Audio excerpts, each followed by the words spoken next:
Здравейте! В днешния видеоклип ще ви разкажа за датчик TPS, който се намира точно някъде тук, до карбуратора, а на самия карбуратор е точно това черно. Заповядайте на този видеоклип.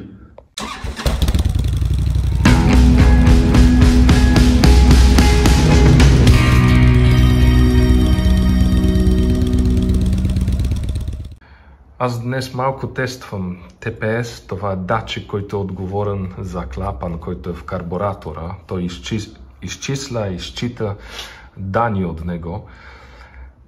И може преди да покажа как да се го провери, първо нещо, може основно, което трябва да помним, къде е монтиран, дали? По принцип има тази част от тук, които са от клапан вътре отваря в карбуратора. И тази част трябва да е точно от тук сложена. Дали, извиняйте, че с пръстите показвам, просто имам само две ръце, никой днес ми не помага. Значи това да влиза точно тук, дали, в тази част. И важно е, защото го монтираме по принцип така, дали? И тук също има два болта. И важно е, че ние не можем да си позволим това да не е на това място, което в началото. Така че ако на някой се наложи да го демонтира, важно е да го монтира точно идеално на същата позиция, която беше преди. Защо? Защото ако малко ще го объркаме, дали? В смисъл, сега е в метална част, но ако го отвием и малко да го сложим така или така, просто това положение няма винаги да е синхронизирано с това, дали? И тогава този клапан ще получава грешни информации. Тогава минаваме сега към карбуратора, който служим и за учебни цели. И първото нещо, което трябва да проверим в този TPS, дали работи или не работи правилно, това е резистенция.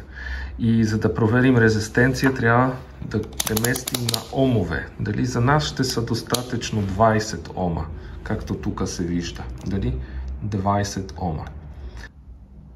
И както каза сервис книга, трябва да проверим пинове, първия и пин трети. Дали и на тях трябва резистенция да е от 4 до 6.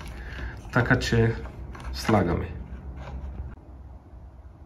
Добре, и сега, както виждате, при мен е 5,17, значи в норма, дали? Защото, както казах, от 4 до 6 трябва. Значи първото нещо, което трябва да проверите е това. Помежду пин 1 и 3. И сега може да се чудите за какво сложих тук тези шпилки, дали, и игли. Защото, както казах, нямам за сега кабел, който би помогнал без да комбинирам. Но първо нещо, ако вече ги сложихте, важно да проверите дали минава тока чрез тях. Дали? В смисъл, слагаме тогава на нашия мултиметър. Да, трябва да настроим го тук. И това показва сега, когато появява се един, значи няма връзка, дали? А както знаете, ако сложим това до себе си,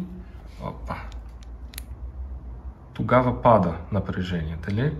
Така че ние също тук, същото трябва да проверим тук на всеки един от пинове, дали? Слагаме един на игла, а другия от тук отзад и проверяваме дали минава ток. И сега минаваме към волтаж. Сега трябва да го настроим тук, също на 20, защото нямаме нужда за повече. И също проверяваме пин 1 и 3. И според сервис книга трябва да е от 4,70 до 5,3. Също ще видите на снимка на екрана. Значи включваме, не че запаляме, просто трябва да включим така двигателя, в смисъл да получава ток. И проверяваме пинове 1 и 3. Значи при мен е 4,72, значи в норма. Добре, и сега ще минаваме към волтове. Дали? Първо трябва да ги настроим тук.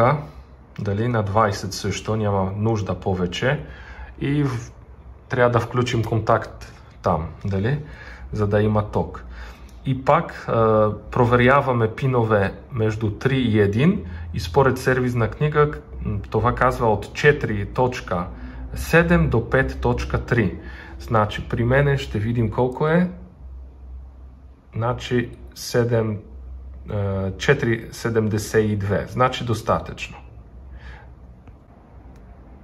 И сега последното нещо, може, което трябва да проверим, защото разбираме, че сега като е включен, когато има контакт, получава ток. Всичко минава чрез него, е правилно. Но дали ще работи? Значи, включваме към трети и към втори сега пин. И като го само така включим, тогава е 4.72, както беше преди. Но трябва да отворим клапана, който е отзад, дали? От така. И тогава, добре, като е сега помежду пин 2 и 3, дали? Като виждате, ако отварям клапана отзад, тук напрежение пада и най-накрая ще падне почти до 0. И сега какво ще се получи, ако включим пин 2 и 1? И ако включим пин 2 и 1, първо показва 0, дали? Но ако го отваряме, вижте, че също тук се променява и ще стигне до 4.70 или само 70 е тук. И това означава, че датчик TPS изцялото работи. Сега много важно е да го сложим в точното място, където беше преди. Сега след малко при моя учебен карбуратор ще ви покажа какво е вътре, защото понякога може да се наложи, че не работи. Както ви казах сега, че минава, например, тока, но когато пипаме този клапан отзад, просто нищо не се променя. Дали? Сега след малко ще ви покажа това. Като виждате, аз разглобих един TPS за учебни цели. И вътре какво се намира? Това по принцип е един потенционометър, нищо специално. Така че като виждате има една платка и тук също има тези елементи метални, които се движат. И когато го отваряш или затваряш, просто тези елементи се движат. Точно това се движи, дали? Отваря се или се затваря. И сега какво можеш да направиш, ако случайно не работи? Твоят TPS, който трудно всъщност да се намери, не работи. Отваряш го, както и аз го отворих, така. В смисъл, да, това трябва да се изреже.